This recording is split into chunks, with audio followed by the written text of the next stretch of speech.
بسم اللہ الرحمن الرحیم۔ تصور آخرت کے حوالے سے جس غلط فہمی کا آج ہم نے تذکرہ کرنا ہے وہ دراصل ایک اعتراض بھی ہے اور ایک غلط فہمی بھی ہے جو لوگوں کی طرف سے کی جاتی ہے۔ یہ کہا جاتا ہے کہ قیامت کے بارے میں قرآن مجید بہت قطعی طریقے سے یہ کہتا ہے کہ وہ اچانک آئے گی، اور بغتتاً کے الفاظ ہیں جو استعمال کرتا ہے، اور اس کے ساتھ ساتھ قیامت کی نشانیاں بھی مقرر ہیں۔ دوسرے لفظوں میں لوگ یہ سوال کرتے ہیں، یہ اعتراض کرتے ہیں کہ قیامت تو اپنی نشانیوں سے پہلے نہیں آئے گی، جب تک کہ وہ نشانیاں نمودار نہیں ہوں گی اس وقت تک وہ نہیں آئے گی۔ ہمیں معلوم ہے کہ قیامت کی نشانیاں قرآن میں بیان ہوئی ہیں اور روایتوں میں بیان ہوئی ہیں۔ قرآن مجید مثال کے طور پر یاجوج ماجوج کا خروج ہے، جس کے بارے میں ایک بہت صراحتاً الفاظ آئے ہیں کہ اس خروج سے پہلے قیامت نہیں آئے گی۔ اس کے ساتھ ساتھ ہمیں معلوم ہے کہ روایات بھی بتاتی ہیں کہ قیامت کی بہت ساری نشانیاں ہیں۔ مثال کے طور پہ یہ ہمیں بتاتی ہیں کہ ایک دھواں نمودار ہوگا، یا زمین سے ایک جانور نمودار ہوگا، یا آگ ہے جو عدن کے شہر سے نکلے گی، یا زمین کا دھسنا ہے، یا مسیح الدجال کی اپیرنس ہے، یا اس کا آنا ہے۔ تو یہ ساری روایتوں میں ظاہر ہے ہمیں معلوم ہے کہ سائنس بھی آئے ہیں، یا علامات قیامت بھی آئی ہیں۔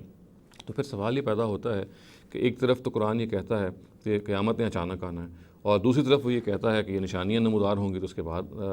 قیامت آئے گی۔ تو پھر یہ ان میں آپس میں مطابقت کیا ہے؟ یعنی پھر تو اچانک نہیں ہوئی قیامت، یعنی جب تک کہ نشانیاں نہیں آئیں گی اس وقت تو ہمیں گارنٹی ہے کہ قیامت نے نہیں آنا، تو پھر قرآن کی کیوں کہتا ہے کہ قیامت نے اچانک آنا ہے؟ تو دیکھیے، قرآن کو سمجھنے کے لیے اور جاننے کے لیے یہ اچھی طرح سے ضروری ہے کہ ہم اس طرح کے سارے معاملات پر غور و فکر کر کے دیکھیں کہ باتوں میں آپس میں تطبیق اور آپس میں ریکنسلیشن کیسے پیدا کی جاتی ہے۔ اس کی بڑی جو سادہ ریکنسلیشن ہے جو سمجھ میں آتی ہے وہ یہ ہے کہ اس میں تو بالکل کوئی شبہ نہیں ہے کہ قیامت اپنی نشانیوں کے بعد ہی نمودار ہوگی، یعنی جب وہ نشانیاں پوری ہو جائیں گی تو اس کے بعد ہی نمودار ہوگی، مگر جب یہ نشانیاں پوری ہو جائیں گی تو اس کے بعد کب نمودار ہوگی یہ ہمیں نہیں معلوم۔ ایسا نہیں معلوم کہ ادھر نشانیاں مکمل ہوئیں اور ادھر اس میں نمودار ہو جانا ہے، بلکہ اس کے بعد بھی ظاہر ہے کہ وقفہ کوئی نہ کوئی ہوگا، اس وقفے میں وہ قیامت اچانک آ سکتی ہے۔ یعنی یہ جو قرآن کا بیان ہے کہ قیامت اچانک آئے گی، اس کا تعلق اصل میں قیامت کی جب نشانیاں پوری ہو جائیں گی اس کے بعد کا جو ٹائم ہوگا اس میں پھر یہ کہا گیا کہ پھر اس کا لحاظ نہیں کیا جائے گا کہ لوگ سو رہے ہیں، جاگ رہے ہیں، کہاں پہ ہیں، کیا ہو رہا ہے،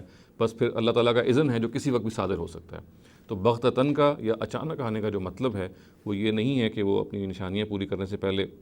آ جائے گی، یا یہ کہ نشانی پوری کرنا اور اچانک آنا آپس میں متضاد چیزیں ہیں، بلکہ اصل میں یہاں پہ جو سمجھنے کی بات ہے وہ یہ ہے کہ قیامت نے اپنی نشانی پوری ہونے کے بعد جو نشانیاں اس کے لیے بیان ہوئی ہیں ان کی پوری ہونے کے بعد کا جو ٹائم ہوگا اس میں وہ کسی وقت بھی آ سکتی ہے۔ اقول قولی ھذا واستغفر اللہ لی ولکم ولسائر المسلمین والمسلمات۔